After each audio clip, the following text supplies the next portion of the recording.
Welcome to the Talent Insights podcast brought to you by Hirewell and Careerwell. I'm your host, James Hornick. Today's show will be part of our Adventures in Job Seeking series, where we talk with people who've been successful doing some interesting things in their job search, really with the intention of giving job seekers a lot of actionable takeaways. Today's guest is an accomplished B2B sales professional who recently landed a new gig at Displayr. Everyone, please welcome Alexine Mudawar. Hi. Okay. Well, cool. So it's always kind of this is the second one of these I've done. So saying it's always how I like to start these sounds kind of silly, but this is how I always will start these. This is like one of my favorite things to do because talking with job seekers who have just knocked it out of the park, doing interesting things with their job search, you've learned a lot and you frankly have a lot to share with people. But the thing I always impress upon everyone is the first thing you have to do is you have to have your job seeker elevator pitch. How do you talk to companies when you're first introducing yourself? And I think it's also a great way to kind of introduce yourself to everyone today. So take yourself, back a month or two before you had the job you have now. How are you introducing yourself to everyone you talk to? Yeah, so it's a really good point because that was kind of the first phase in the job process. I hadn't really put together an elevator pitch in several years for myself. So that was kind of phase one. But essentially mine is, hi, my name is Alexine Mudawar. I have 7+ years of enterprise SaaS sales experience. I've worked with a range of different startups, all in high growth mode, and I've had numerous presidents club award winnings and high achiever recognitions. And I'm looking for my next role that's really focused on outbound hunting sales. So pretty concise, but I kind of tailored it not only so that verbally I could convey it to people, but also in writing too. So when I would do cold messaging, it's the same pitch in writing, but it's crisp, it's concise, and it's just saying, clearly I want to do outbound sales. This is what I'm here for. Yeah. And it accomplishes exactly that. Cause there's a lot of people I talk to who, either I ask them or they tell me that someone asked them hey, tell me about yourself. And they have to think about it, and right off the bat, you're kind of behind the 8 ball. So it's great having kind of a concise thing in your mind like that. Specifically, what was really interesting about your search, and we got connected because you posted something on LinkedIn, which was just great, talking about your search. And I'm always telling people they need to think about their job search like a salesperson, because a job search is the same thing as a sales process in a sales funnel. But I get two things. I get salespeople who they're like, oh, that makes a lot of sense, but wait, I've never sold myself before. So they haven't learned how to reposition it yet. Or I get people who aren't in sales and they're like, that sounds great. I have no idea what that means or how I do it. So it's always kind of a learning process, but why don't you walk everyone through it? Exactly. What was your process? How did you break things down? What made you successful? And ultimately, how did you land the job at Displayr? Yeah. So I'll preface by saying, to your point, I had a very sales-based approach like I do with anything. If I make a furniture purchase, it's sales-based. Everything I do is very sales focused. But essentially for this search, I started out by first and foremost getting that elevator pitch for myself down. So before I even started doing outreach, what is kind of my pitch, both in writing, verbally, how am I going to convey that? I also did a big revamp of my LinkedIn. So I spent probably a few weeks going through, making sure everything was updated in there, making sure that everything was more consolidated, a little bit more focused on metrics, instead of saying I was XYZ percent quota, really tightening some of that up. And then from there, what I did was actually put together my target list. And this was a massive list when I first started. So I had probably 50 companies. What I did was source them from Built-in Chicago or other lists where they were all high growth tech companies. So I kind of had a niche that I knew I was going after because it's worked for me for the last, 7+ years. But essentially, so I had that list. And then what I did from there is take that entire list and start to input. I cross-reference with LinkedIn to see who I'm mutually connected with, whether it was other sales reps, sales leadership. I also look for group parallels. So some people were part of sales assembly. So that could be an easy foot in the door. So I went through and kind of cross-reference, see who I know at each of those organizations. And then that was all before I even started outreach. So then once I kind of got through that process, what I did was then kind of go through and message the low-hanging fruit, is what I would call it. Basically, people I knew I could get meetings with based on connections I've had over the years. So that was kind of phase one, is who can I tackle? And the part of this too, by the way, not all of these had open job requisitions. So I did do some outreach to companies that I knew weren't hiring. And I would actually put that in the message, like, hey, I wanted to connect with you. I'm beginning to explore new sales opportunities. I understand you don't have a job rec open today, but I just wanted to connect with you in advance of you probably opening one in the next couple of months. So basically kind of hit the low hanging fruit. And then I got into more of the strategic, having to actually kind of craft messaging, casting the wider net. So looking at not only trying to go after like a VP of sales or a chief revenue officer, I also started to look into like board members. So I got a few meetings from board members actually, where I like reached out to them and, gave them my elevator pitch and then basically said, can you connect me to your sales leadership team? And what that does, even though I hadn't met those board members, the fact that their name is now tied to me was such an easy foot in the door. I mean, within 24 hours, I have like everyone from that sales leadership team in my inbox. So really incredible things there. And then I think from there, just keeping, really diligent notes. Like I basically had my own CRM system going through this.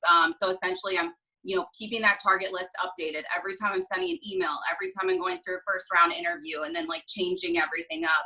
And then once we get deeper into, once I started actually meeting with companies and getting further down the line, then I got more into like creating like interview cheat sheets and getting a little bit more strategic about actual interviewing tactics, which I'm sure we'll go into. But I think the process overall, even if you don't work in sales, that's a very sales-driven mindset. Like you're basically taking a target audience, figuring out the easiest ways in the door, and then funneling it down until you can kind of get yourself a connection point that works. And keep in mind too, a lot of these companies offer referral bonuses for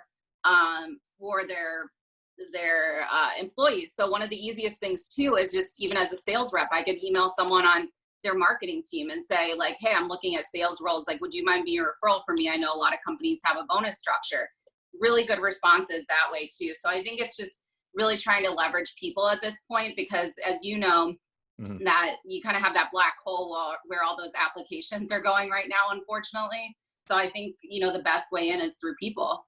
Yeah, I absolutely agree. And I love the fact, your hot list, I believe, is that what, 'cause we talked about this before. My hot list. That's your target list, right? Yeah. Is that okay? And that's what I do for sales too. I make a hot list. It's the exact same thing. I mean, it's so crucial, because I think the number one thing that most job seekers do wrong, why they struggle, is because most people are just programmed that I'm just going to go to Indeed, I'm going to apply the jobs that are out there.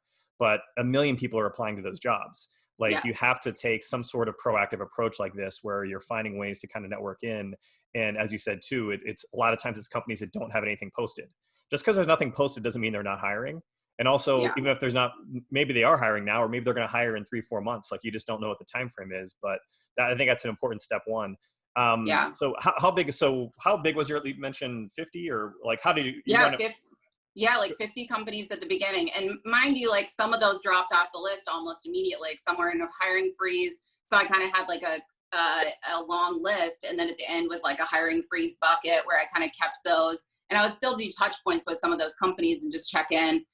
So some of these companies, I started conversations with maybe in March. So way, way back, because I knew they weren't hiring yet.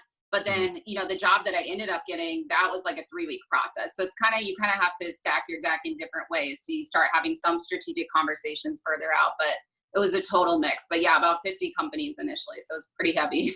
Yeah.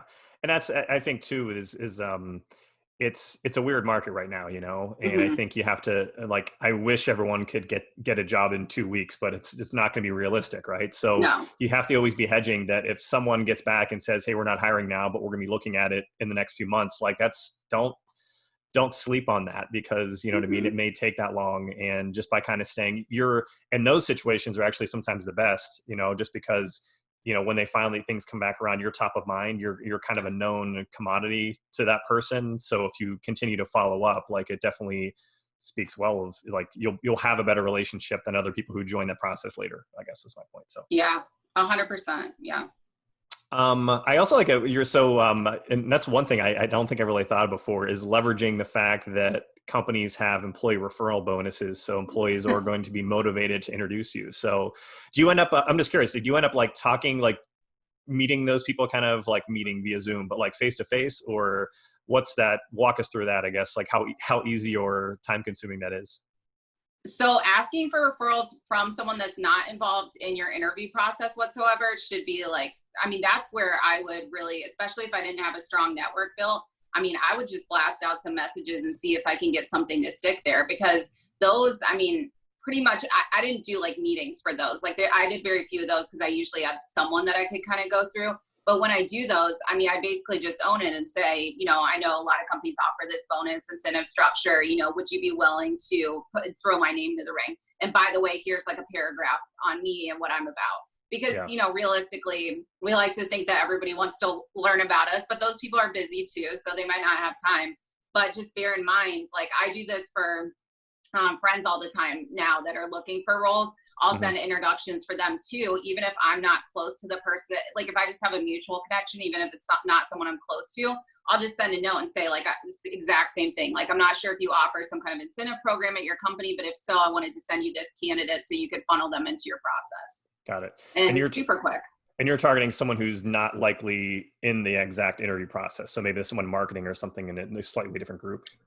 Yeah, potentially, or sales reps. Like sales reps, we love commission, we love money. So I think that's always an easy way in, just to go through like a rep or an SDR and just have them kind of throw your name in.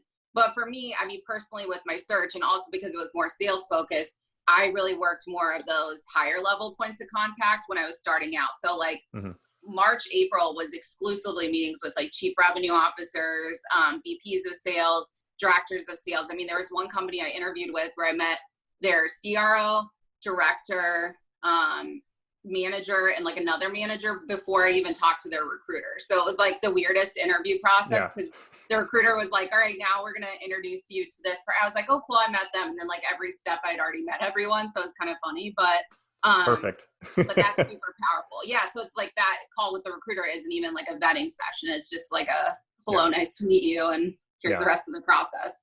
Love it. Yeah.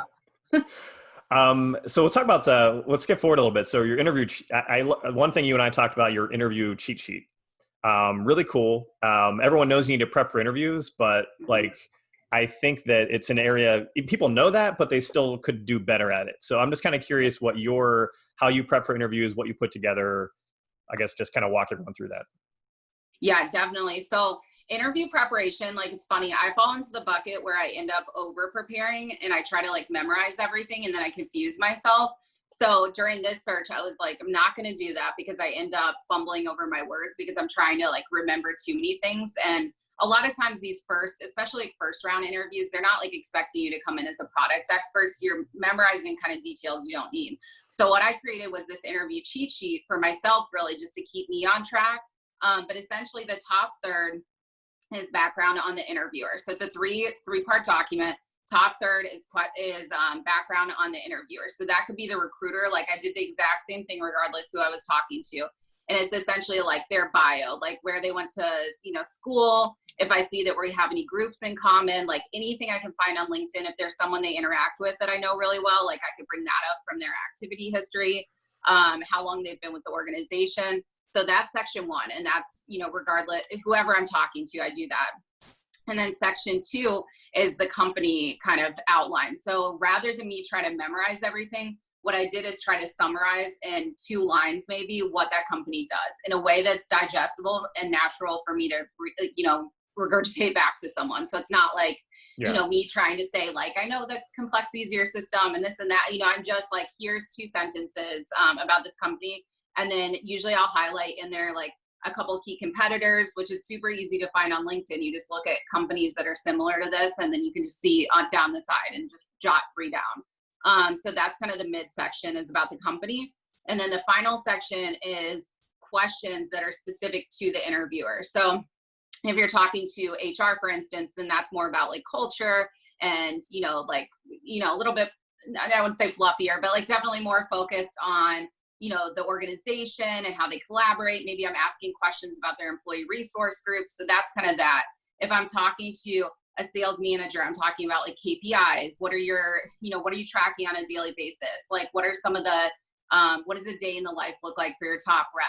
And then when we get over to like the chief revenue officer, for instance, then I'm talking more about vision. Like, what do you think the sales team is going to look like 6 months from today?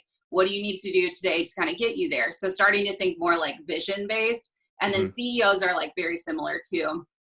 CEOs, co-founders, I think you're really focusing on overall vision for the company. So not as much like sales focused, which is hard as salespeople. We like to focus on us, but like how do you envision the other areas of the organization collaborating and, thinking more collaboration and vision wise. So all those sections together were really helpful for me to just stay focused in these conversations and not get like too into the weeds on anything. It just kept it really focused. And then I made sure for the questions too, to switch them every single time. So if it was like a rep, then I'm asking you very certain, very specific questions. And it wasn't like, oh, do you like working at this company? Like it was questions that are a little bit deeper diving. And then I switched those for every person I interviewed with. And then one of the other things too, which this sounds like obvious, but I put them all in the same area of a notebook. So whatever the company name is, I would have say like 4 pages in this notebook. And what helped was when I was in interviews, I could then kind of like peek back like a page or two and say like, I know that, Julia mentioned that XYZ was really important to the team. Do you feel like that's like one of the big areas that you're working on as well? But it creates this really nice linear path of all your conversations. Are you taking down notes as like what they said as it's happening, or afterwards you sum it up? Yeah. And I'm like, I think that I'm sneaky, but I'm not. So I always like try to jot them. So I do this thing where I like try to jot them down while I'm like not breaking eye contact. And what ends up happening is it like looks like a jumbled mess later. So near the end, I started to just say like, hey, I'm going to be taking notes. So like, if you see me peek down, like, don't think I'm texting or something, like I'm taking notes here. And they're like, okay, cool. That's cool. Now, what I like too is when I think about it, so it's personal profile summary of the person you're talking to, company summary, and then questions you're going to ask. It's key because those are 3 very important areas that you, it's easy to blank. Like you got so much other stress going on in the interview because you're trying to like answer people's questions. Those are the 3 areas you can kind of control that, things they're coming, things you should know. So just having that out of the way, that way your mind is freed up to kind of focus more on the task at hand, which is the unknown part of what they're going to ask you. So I think it's great. And I think this was, yeah, definitely. And I think like this was the first time, and I don't know if this is like new or if this is a new tactic, but I noticed that a lot of the companies I talked to started with my questions first, which I haven't experienced in interviews before. So it kind of throws you for a loop because you're expecting to have a conversation and then come away with questions. So that's even more of a reason to have some written down, because I had 3 or 4 where they were like, okay, here's kind of the framework of today's conversation. Before I even get started, why don't you tell me what questions you have specifically? And like, if you are just like, I can't think of anyone, dead it's in not the a water. good start. It's the worst. That's a good point too. Because if you, I think a lot of times, like when I'm just talking with people in general, I think of questions as the conversation goes on. But if you're not prepared from the start to have stuff, you'd be dead in the water. So it's great. 100%. Another thing you did that I know is a bit different is your take on thank you notes. And I had not heard of anyone doing this before. So why don't you kind of tell everyone how you went about kind of the follow-up and thank you process? Yeah, so I will give credit to my friend Morgan Ingram, who is like the guru of video. So he does a ton of video content prospecting. And so I have had it on my list kind of to start playing with video more. And so when I started this job search, I was like, all right, I'm walking into a different environment. Like the tables have turned a little bit. The companies have the advantage. It wasn't that way last year. So now I have to figure out how to differentiate myself even more. And so for me, I was like, what if I take those thank you notes and just turn them into videos? And the beauty of it is that not very many people are doing videos. So even if your video is honestly mediocre, it's still a level above, written content or not sending a thank you, which is obviously the worst. But it's just a cool, creative way. So honestly, my whole video was just like, hi, James, thanks for taking the time today. I really enjoyed talking with you. Here's 3 of the key things we talked about today that really stuck with me. I'm super excited about this opportunity. I'm really looking forward to moving forward in the process. End of video. Like it's very cut and dry. And I'll be honest, like they weren't like professionally edited or like beautiful. Most of them I shot on my phone. But people love them. Like a lot of the sales leaders, especially like chief revenue officers, I got multiple notes back where they were like, oh, that was super creative. I really like that. Like, thank you. Yeah. So it's a cool tactic. What I love about it is that like videos an area. I mean, we're making video right now. So it's an area where people were kind of experimenting with. I went back and forth on like people sometimes would hit me up with like a cold sales call video, you know what I mean? I'm just like, I Mm-hmm. don't know if I like this or not. Like I guess it's kind of cool, but this I love because this is with someone you've already talked to, you know what I mean? There's Yeah. already that warm relationship there.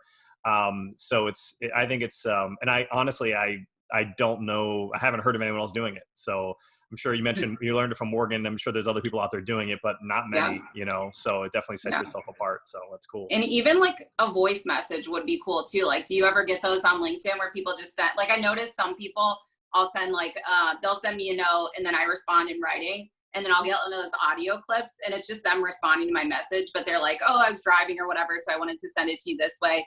I think even that would be a step up from just, you know, sending a written note too. So like another cool tactic, but I think especially if you're in sales, like it shows kind of, especially if you're like me, where you're going into a hunting environment too, where you like really are focused on outbound sales, like people want to see that you can be aggressive and kind of get out there. And this is the kind of thinking that, you know, executives in sales want to see, you know, they want to see that people are kind of able to think outside the box and do something different. And so I think those are great ideas. Yeah. Let's go to the tools. So tools, how do you track everything? Because I know tracking was a big part of it. It was list creation, then kind of where things on. What'd you use, I guess? All right, I'm not proud of this because I think they could have been done differently, but I use the notes section in my phone, which I grew to regret like a month into this. I should have probably used Excel, honestly, because, you know, I'm not going to have like Salesforce access. So this note in my phone by the end of this, as you can imagine, was like 40 pages long. So the easiest way for me to sort it was to create like buckets of where like waiting to be scheduled, second round, like final round, to waiting offer, you know, and kind of sort it that way and group it out. But it wasn't like automated by any means. So it was a lot of like copy pasting and going back in, and there were some repeat entries. But basically I tried to, like, with each company, log like who I'd reached out to, when I sent my note, who else I knew at the company in case that person never responded, you know, just so I could kind of cast that wide net as well. But it at least kept me on track and like kept everything in the same place. And then for like the actual interviewing and stuff, I had like those notebooks. And so I blew through 2 notebooks actually during this past interview process. But that was helpful too, to keep them like sectioned off by companies, so that I could reference different things and be able to go back to them easily. So I probably would have used Excel though, in retrospect. Got it. Okay. So it sounds like that was one thing. I was going to say, like, what'd you learn? Like, what new things would you learn? Or if you could go back and do things differently, what would you change to, I guess, improve upon next time?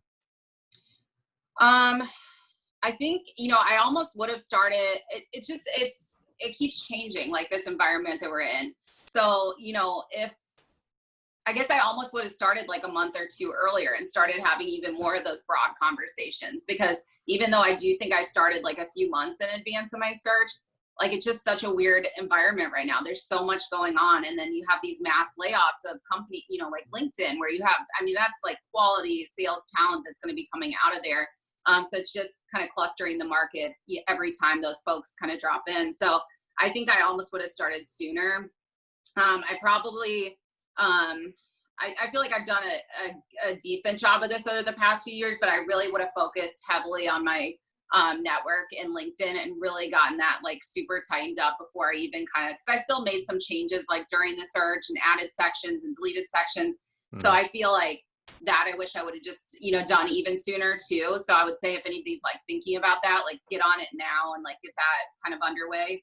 And then I think I think the organization was like the biggest thing. I just, you know, doing it through the notes section of my phone was just so much work to like scroll up and down and go back and forth. And so I think that was good. And then I think that was one area I would work on.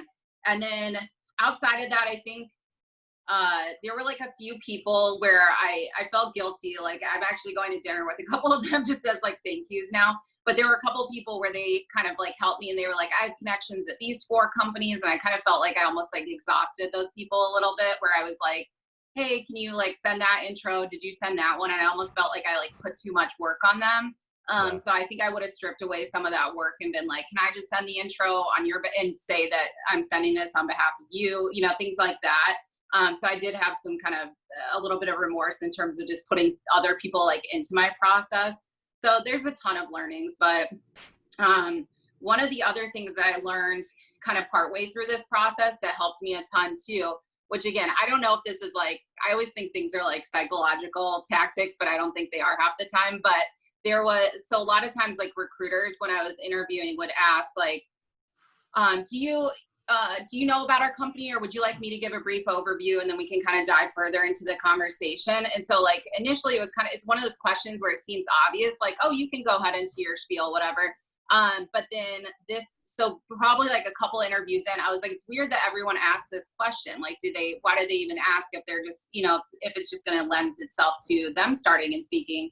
So what I did was, I started taking that section, and I would say, like, let me tell you kind of what my understanding of your organization is, and then you fill in the blanks for me and let me know if I missed anything. And here's who I think you're competing with, but let me know if I'm wrong. And I feel like that really catapulted those conversations a lot more than those first initial conversations too.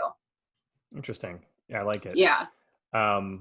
There's a lot. I'm gonna have to go back and listen to this whole thing. So there's a lot to unpack. I think you've given us a lot of different kind of cool takes on stuff to do. Any other advice you've got for other job seekers out there? Anything else that you would tell people? Things they should start doing now, things that you think that maybe you've had colleagues, who are also looking that weren't doing, and or whatever, like anything you want to tell anyone else? Yeah, I think, definitely the social media piece, like people make fun of it all the time. They're like, oh yeah, like, you overuse LinkedIn, whatever. I'm telling you, like that was the most crucial piece to the search. So even if you thought you didn't need it, or you've done well in sales all along, or whatever industry you're in, LinkedIn is such an invaluable resource to like really get on top of it. The other piece that I think, especially given everything that's going on right now, like protect your mental state during the process. I've seen so many people, and it hurts to like watch, because I'm in different forums and chats and Slacks, and people are like getting just so upset, like one interview goes wrong. Just stack your, get as many interviews in as you can, even if it's companies. I took a few interviews with companies that were probably not going to be even close to a match, but I did it because I needed the practice. And I was like, if nothing else, I'm connecting with a sales leader that I think will be really valuable for me to know down the road. So if nothing else, I'm not losing anything from the conversation. But really putting yourself out there in that way. But I think like the mental state thing, like if you feel like you're hitting a wall and you're getting exhausted and you're starting to get frustrated, like that shows in an interview. So if you're feeling like that, maybe take a day or two breather. And I know it's hard to think like that because people have, mortgages to pay and different things that they have to do. But on the same time, I think you really need to make sure you're in the right headspace when you're doing these interviews. And if you kind of like feel desperate and it comes off in that interview, it's just hard for that interviewer to get really excited about you. So I know it's tough to do, but give yourself breathers and just space it out. But also be talking to enough companies that you're not placing all your bets on one, so you're not devastated if that one doesn't work out, because it's really competitive right now. But I will say the one really positive thing that I'm seeing right now is there are a ton of jobs across different industries all opening up. The difference is where they used to hire like a class of 5 or 6 at a time, now they're maybe hiring 1 or 2. So that part has changed, but I am seeing a lot more recs open, which is a really, really positive sign. So I'm excited to see that. And I think people that are searching should be optimistic about that too, the fact that all these roles are starting to open back up. Yeah. And I can vouch for that too. Like we're seeing a pretty big uptick in the last, month or two, or it's been kind of progressive. So, yeah. There's more companies hiring. Sales is still one of the hotter areas, to be frank. Technologies, it's what really is, I think, driving a lot of the hiring. And I'd say sales kind of closely follow behind that. But you just have to stay on it. I mean, and what you said about kind of LinkedIn, whether it's, I think, people misunderstand. Like, I think personal brand is something that's important for everyone. And when I say that, it's not to become like some big influencer. It's to enable better networking. Yes. And I think that's really the key to all of this. And it's something you can do just a little bit here and there ongoing. That way in the future, whether it's a year from now, 3 years from now, whenever that you have to start a search, it's so much easier when you've done a better job of staying on top of your networking, and you have a better kind of cadence in terms of, kind of staying active with it, that being able to turn on a search like you did is that much easier. So. Yeah. And you want to get to a point where like, you don't even like once you get to a certain point, like there are people that I reached out to, way in advance of when I started actively looking, where I just shot a note on LinkedIn and I was like, hey, I'm actually going to start to keep my eyes and ears open for stuff. And they were sending me things within like a week of that, just automatically like, hey, here's someone I know well. I know they're about to start hiring for sales. So, to your point, that's the real power of the platform, is having that ability to create a really genuine network and people who are actively wanting to help you become better, help you find opportunities. And I think that's, the most powerful aspect of LinkedIn. I mean, you don't have to be an influencer or like a guru, whatever, but you should create those genuine relationships so that if you ever need to call upon those people, you can. And then it's kind of you want to do the same thing for them. So now that I have my role, I'm really happy. I'm now trying to do as many sessions as I can with other people that are looking, or other people that are in the process or getting frustrated, because I want to help them the way that other people open their network to me. So, yeah. You've covered a lot. So I was going to ask, the way I always kind of wrap these up is just like asking, is there anything else you want to highlight? I don't know if you have anything else. I feel like but yeah, if there's anything else you want to discuss and you want to kind of mention before we kind of wrap this up, like I think you've done a lot of good helping a lot of people. So. Thank you. Yeah, I think the only other piece that I would mention is the scorecard piece, which we didn't really dive into. Okay. So Amy Bolus, she has a really good scorecard template, and I put it into the comments section of like 2 or 3 of my last posts. So I'm always, sharing it out. But essentially like the scorecard, or whatever you want to call it, but before you kind of dive deeper into the search, really getting serious about what matters to you and making like a priority list, which sounds cheesy because people don't like a pro-con list, but I think it's super helpful because you need a guiding light to kind of figure out what matters, and it also changes the tone of the questions that you're going to ask in the interview. So for this time around, I reordered things. So I don't totally know what my order would have been in the past, but this time it was leadership, career pathing, and then a strong, achievable OTE. So all of my questions kind of funneled through those items consistently. And I think that's the power of doing one of these exercises or these activities. It makes you get really thorough about what you're asking and kind of the information you're trying to collect. And then it changes the tone of the question. So like in the past, I kind of just focused on money broadly. And so it was like, oh, whatever pays well. The reality is, and I'm sure you know this, a lot of sales positions will say, our OTE is 250, is 300, is whatever. How many reps are actually hitting that OTE? And I think so then my questions really changed in this last search.